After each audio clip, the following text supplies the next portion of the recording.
ઇડલી ઢોસા મેંદુડા માટે ટમેટાની ખૂબ જ ટેસ્ટી એવી ચટણી બનાવીને તૈયાર કરીશું. તો એના માટે ટમેટા 3 લીધા છે. આ ચટણી છે એ 2 થી 3 લોકો ખાઈ શકે એટલી બનીને તૈયાર થશે. તો ટમેટાની ચીરીઓ કરી લઈશું. હવે તેલ ગરમ મૂકી ગેસ ઉપર અને સાથે ટમેટા અને આદુના ટુકડા નાખી દેવાના છે. જો તમને લસણ પસંદ હોય તો તમારે લસણની 5 થી 6 કળીઓ અહીંયા નાખી દેવાની છે અંદર અને સરસ રીતે સાતળી લેવાનું. પહેલાં 2 થી 3 મિનિટ ગેસની ફ્લેમ મીડિયમ રાખી સાતળી અને મીઠું નાખી દેવાનું છે. ટમેટા છે એ ફટાફટ સોફ્ટ થઈ જાય. હવે સાથે મેં અહીંયા કશ્મીરી મરચું લીધું છે, 3 મરચાં કાપીને નાખી દઈશું.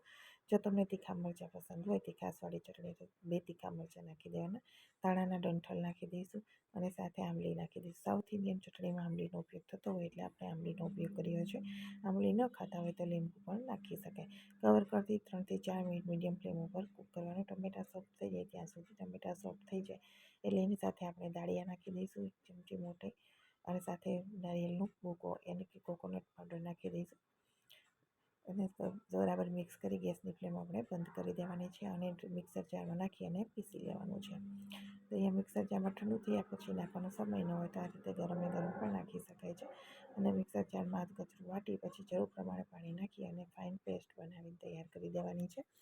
તો સાઉથ ઇન્ડિયન ચટણી છે એવો ખૂબ જ સરસ એવો ટેસ્ટ આવે છે. ઇડલી સાંભાર ઢોસા કોઈ પણ સાથે બનાવો તો બહુ સરસ લાગશે અને સાંભારની પણ જરૂર નહીં પડે. ખાલી ચટણી જેટલી ટેસ્ટી બનીને તૈયાર થાય છે.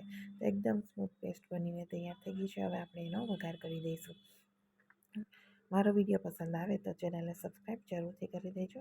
1 ચમચી તેલ વઘારિયામાં નાખી અને સાથે રાઈ નાખી દઈશું. રાઈને ફૂટવા દઈશું. સાથે મીઠા લીમડાના પાન અને હિંગ નાખી ગેસની ફ્લેમ બંધ કરી દેવાની છે અને આપણે વઘારને ચટણીમાં નાખી અને એકદમ સરસ રીતે મિક્સ કરી દેવાનો છે અને ઇડલી સાથે મેં અહીંયા સર્વ કર્યો છે. ફૂલ વિડીયો છે એ યુટ્યુબ ઉપર અવેલેબલ જ છે, ત્યાંથી જોઈ શકો છો. વિડીયો પસંદ આવ્યો હોય તો સાઉથ ઇન્ડિયન ચટણીનો તો મારી ચેનલને લાઈક અને શેર અને સબસ્ક્રાઈબ કરવાનું ભૂલતા નહીં. તો અહીંયા મેં ઇડલી સાથે શેર કરી દીધો છે. વેજીટેબલ ઇડલી સાથે સાઉથ ઇન્ડિયન ચટણી બનાવી હતી જે બહુ જ સરસ એવી બનીને તૈયાર થાય છે અને ફટાફટ બનીને તૈયાર થઈ જાય છે. તો એકવાર જરૂરથી ટ્રાય કરજો. મારી ચેનલને સબસ્ક્રાઈબ જરૂરથી કરી દેજો.